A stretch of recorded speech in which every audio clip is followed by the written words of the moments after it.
السلام علیکم ورحمۃ اللہ۔ سوال یہ کہ بیوی کو نکاح میں واپس لینے کے لیے حلالے کا کرنا کیسا ہے؟ دیکھیں، حلالہ بعض کہتے ہیں جائز حلالہ اور ناجائز حلالہ۔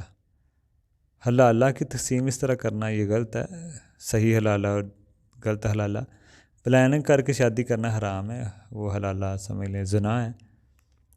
واپس کرنا یعنی کہ پلان کر کے گھر بسانے کے لیے اگر شادی کرتا ہے، تیسری طلاق کے بعد اگر کوئی شادی کرنا چاہتا ہے تو جب تک وہ کسی اور بیوی سے نکاح نہ کر لے، بیوی کسی اور شوہر سے، اور اس کا سمجھ لیں وہ ان کا آپس میں جو معاملہ ہے اس کے بعد اگر ان کا اتفاقاً پلان کر کے نہیں، گھر بسانے کی نیت سے نکاح ہوگا، اگر تو پلان کر کے کرنا ہے تو یہ تو سمجھ لیں ایک زنا والی شکل ہے۔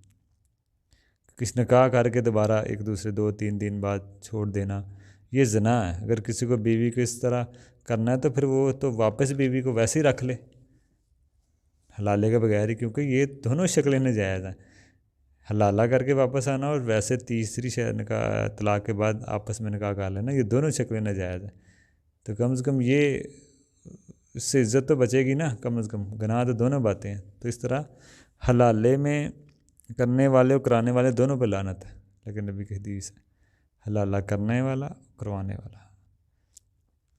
تو اگر میاں بھی یہ پلان نہیں کرتے، تیسرا بندہ پلان کر کے حلالہ کرا سکتا ہے، یہ دونوں پھر جائز نہیں ہوگا۔ دیکھیں، خلا کا مسئلے میں یہ بھی بدل شکل نہیں ہے کہ کوئی آپس میں پلان کر دے، تیسرا بندہ پلان کر کے حلالہ کرا سکتا ہے ان دونوں کا، تو یہ بھی پھر بھی جائز نہیں ہے۔ کوئی تیسرا بندہ بھی اگر بیچ میں آ جائے، ان کو پتہ نہ ہو، وہ حلالہ کر کے آئے نکاح کرے چھوڑ دے، تو یہ بھی بہرحال صحیح نہیں مسئلہ۔ السلام علیکم ورحمۃ اللہ۔